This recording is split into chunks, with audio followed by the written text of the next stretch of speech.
আজকে হলো আমাদের নভেম্বর মাসের 13 তারিখ। আমি আমার নাগামরিচগুলো সেভ করতে পারি নাই, ভেবেছিলাম নিয়ে যাব, কিন্তু ব্যস্ততার কারণে নিতে পারি নাই। সো আমার মরিচগুলো এরকম ওটাই যাচ্ছে, এই যে স্টিল ভালোই আছে।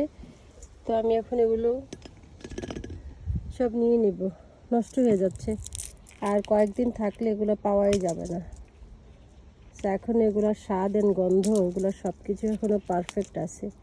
সো এভাবে যারা ফ্রোজেন করতে চান তারাও কিন্তু করতে পারেন।